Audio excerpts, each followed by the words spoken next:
Assalamualaikum warahmatullahi wabarakatuh. Selamat pagi anak-anak, bagaimana kabar kalian? Semoga kalian tetap sehat dan tetap semangat mengikuti pembelajaran dari rumah. Nah, jumpa lagi dengan Ibu Guru dalam pelajaran pendidikan agama Islam dan budi pekerti. Sebelum memulai pelajaran, marilah kita membaca doa secara bersama-sama. Bismillahirrahmanirrahim.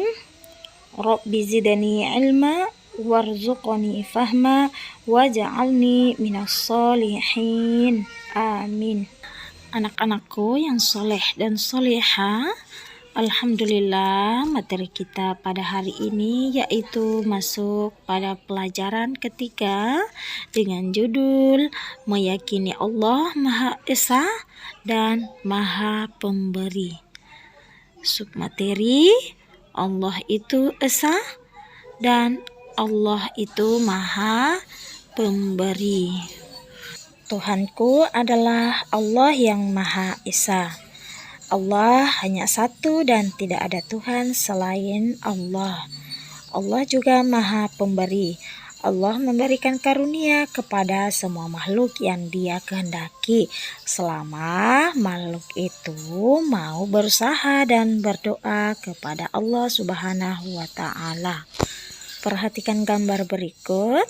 Gambar pertama, seorang anak yang sedang berdoa. Anak ini berkata, karena saya yakin bahwa Allah itu Maha Esa dan Maha Pemberi, maka saya harus menyembahnya, beribadah dan berdoa kepadanya, karena hanya Allah lah yang memberikan segala sesuatu yang diminta oleh makhluknya. Nah, kemudian gambar kedua, seorang anak yang sedang memberikan sesuatu kepada orang lain atau seorang ibu, karena anak ini yakin bahwa Allah itu Maha Esa dan Maha Pemberi, maka kita harus saling peduli, mengasihi kepada sesama. Kita harus membantu orang lain, karena apabila kita menolong atau berbagi kepada sesama, Allah akan menggantikan yang lebih banyak dan Allah akan memberikan kita pahala yang berlipat ganda. Allah Maha Esa atau disebut Al-Ahad, artinya Allah Subhanahu wa Ta'ala adalah satu dan tidak ada Tuhan selain Allah Subhanahu wa Ta'ala. Hanya Allah yang wajib kita sembah. Allah tidak beranak dan tidak pula diperanakkan. Artinya Allah ini tidak memiliki anak dan tidak pula memiliki orang tua atau tidak diciptakan, karena yang menciptakan itu adalah Allah Subhanahu wa Ta'ala. Tidak ada sesuatu pun yang bisa menyamainya. Allah Subhanahu wa Ta'ala berbeda dengan makhluknya, jadi kita tidak boleh menyamainya dalam bentuk atau wujud apapun. Beriman kepada Allah yang Maha Esa berarti kita tidak boleh menyekutukan Allah atau melakukan perbuatan musyrik, karena perbuatan musyrik itu perbuatan dosa yang tidak akan pernah diampuni oleh Allah Subhanahu wa Ta'ala. Nah, segala ibadah yang kita lakukan itu hanya untuk Allah Subhanahu wa Ta'ala. Oleh karena itu, kita harus beribadah hanya kepada Allah. Yang kedua, kita tidak boleh menghambakan diri selain kepada Allah Subhanahu wa Ta'ala. Jadi kita harus yakin bahwa kita hanya diciptakan oleh Allah Subhanahu wa Ta'ala sebagai hamba Allah Subhanahu wa Ta'ala. Yang ketiga, tidak boleh menyekutukan Allah dengan sesuatu apapun atau melakukan perbuatan musyrik. Yang keempat, kita tidak boleh meyakini pada ramalan-ramalan nasib, karena semua yang mengetahui nasib hamba itu adalah Allah Subhanahu wa Ta'ala. Yang terakhir, kita harus selalu memperbanyak zikir kepada Allah Subhanahu wa taala. Harus selalu mengingat Allah Subhanahu wa taala. Materi kedua yaitu Allah Maha Pemberi. Allah Subhanahu wa taala memiliki sebuah nama indah yaitu Al-Wahhab.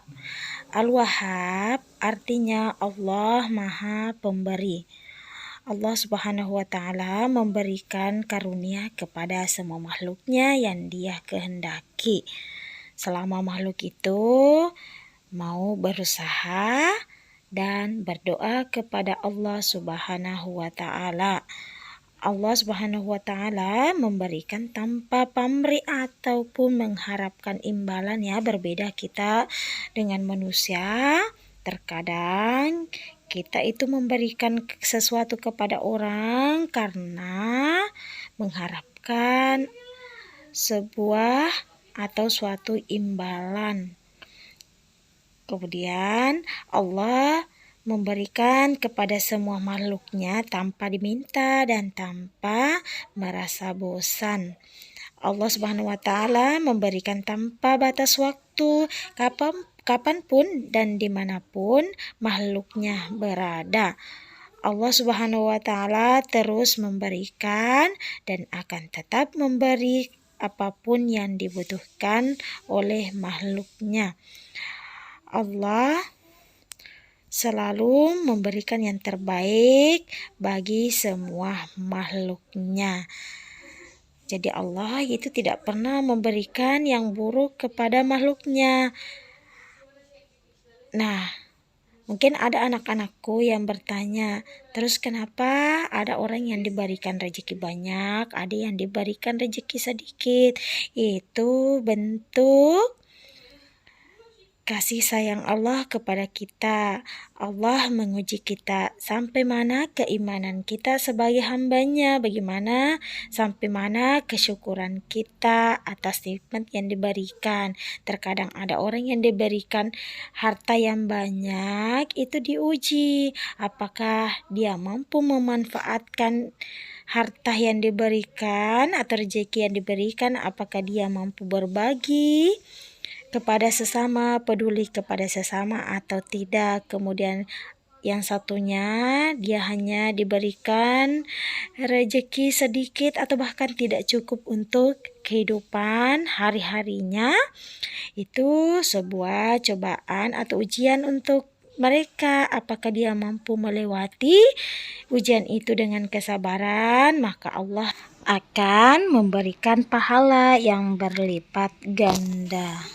Jadi, apapun yang kita hadapi, apapun yang kita miliki, kita harus selalu bersyukur kepada Allah karena itulah yang terbaik untuk kita sendiri. Terkadang manusia tidak bersyukur karena menganggap bahwa ini sedikit atau tidak baik di sisinya, itu belum tentu tidak baik di sisi Allah. Karena hanya Dialah yang mengetahui apa yang terbaik untuk hambanya. Nah, bagaimana bukti atau cara kita meyakini bahwa Allah Subhanahu wa taala itu Maha Pemberi? Yang pertama yang harus kita lakukan yaitu kita harus gemar atau suka memberikan sesuatu kepada orang lain. Kita harus peduli kepada sesama. Kita harus selalu membantu kesusahan orang lain. Kemudian yang kedua, memberikan sesuatu kepada orang lain dengan ikhlas. Jadi jangan hanya memberikan sesuatu karena mengharapkan imbalan atau hal lain. Kita harus memberikannya dengan ikhlas. Karena apabila kita ikhlas, kita akan memperoleh pahala atau balasan dari Allah Subhanahu wa taala. Kemudian yang ketiga, kita harus memberikan sesuatu kepada orang lain tanpa diminta atau disuruh.